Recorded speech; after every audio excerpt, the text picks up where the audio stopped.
Praise the lord. దేవునికి మహిమ కలుగును గాక. క్రీస్తునందు నాకు అత్యంత ప్రియులైన మీకు శుభాలు తెలియజేస్తూ ఉన్నాను. ఈ దినము కొరకు సిద్ధపరచబడిన దేవుని వాక్యం దినవృత్తాంతాల 2వ గ్రంథం 20వ అధ్యాయం 17వ వచనం. భయపడకుడి, జడియకుడి, యెహోవా మీతో కూడా ఉండును. ప్రియ దేవుని బిడ్డలారా, మన జీవితంలో ఆయా పరిస్థితులు, సందర్భాల మధ్యలో మనము దాటి వెళ్ళుచూ ఉండగా ఆ పరిస్థితులను బట్టి, సందర్భాలను బట్టి భయపడటము, జడేయటము సంభవిస్తూ ఉంటుంది. మన హృదయాలలో భయము, ఆందోళన పరిస్థితులకు జడుసుకొనుట జరుగుతుంది. కనుక అప్పుడు కృంగిపోయిన వారమై, కలత చెందిన వారమై, ఎంతో వేదనతో, భారముతో దినములను గడుపుతాం. మనల్ని ఎరిగినటువంటి మన పరలోకపు తండ్రి తానే మనకు వాగ్దానం చేస్తున్నటువంటి మాట ఇది. యెహోవా మీతో కూడా ఉండును. ప్రియులరా, దేవుడు మనతో కూడా ఉన్నారు. యుగ సమాప్తి వరకు సదాకాలం నేను మీతో కూడా ఉన్నానని వాగ్దానం చేశారు.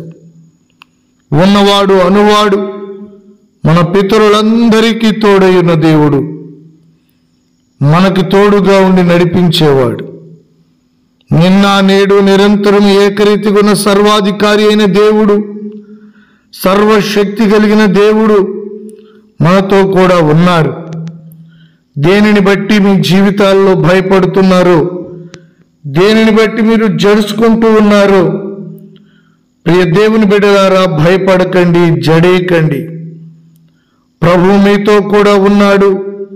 నిశ్చయంగా ఆయన జయము కలుగు చేస్తారు. యుద్ధ సూర్యుడైన యెహోవా, సైన్యములకు అధిపతి యెహోవా, మహిమగల రాజైన యెహోవా, పరాక్రమశాలుడైన యెహోవా, ఆయన మనతో కూడా ఉన్నారు. మన శత్రువు మీద మనకు జయమును గ్రహించువాడు, మన విరోధులను నిర్మూలపరచువాడు.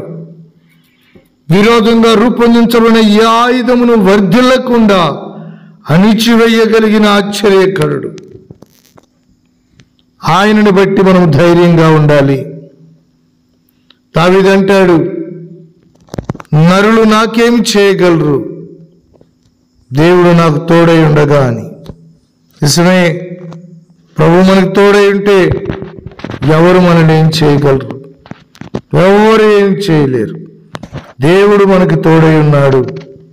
మన తండ్రి మన ఎడల బాధ్యత గలవారై, మన పట్ల కృప కలిగిన వారై, జాలిగల దేవునిగా మనతో ఉన్నారు. కనుక మనతో ఉన్న దేవుణ్ణి మనం ఎల్లప్పుడూ సంతోషపెట్టాలి. ఆయనకు ఆయాసకరమైంది, ఆయనకి అయిష్టమైంది, ఆయన్ని బాధ పెట్టేది, ఆయన హృదయాన్ని వేదన చెందించే ఏ కార్యము, ఆలోచన, తలంపును మనం కలిగి ఉండకూడదు. దేవునికి ప్రియమైన వారిగా మనము నడవాలి. దేవుడు సంతోషించే విధంగా మనల్ని మనం కాపాడుకోవాలి. దేవునికి ఆనందం కలిగించే వారిగా మనం ఉండాలి. అట్టి కృప మనలో ప్రతి ఒక్కరి జీవితములలో కలుగునుగాక. ప్రార్థన చేసుకుందాం. పరిశుద్ధుడా, మహాగణుడా, ఆశ్చర్యకరుడు అయిన మా తండ్రి,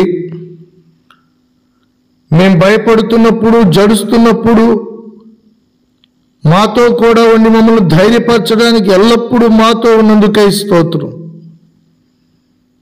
ఈ వర్తమానమైన ప్రతి బిడ్డని ప్రభువా, వారి కలవరాల్లోంచి, భయాలలోంచి, ఆందోళనలోంచి విడిపించమని ప్రార్థన చేస్తున్నాను. అనారోగ్యం గురించిన భయము, ఆర్థిక ఇబ్బందుల గురించిన జడుసుకున్న అనుభవం నుంచి విడిపించండి. ఆత్మీయ జీవితంలో భయాన్ని తొలగించండి. ధైర్యపరిచి నీ రాకడ కొరకు సిద్ధపరచండి తండ్రి. అందరినీ ఆదరించి వర్ధిల్ల చేసి కాపాడి నడిపించమని యేసు నామములో అడుగుచున్నాం తండ్రి. ఆమేన్.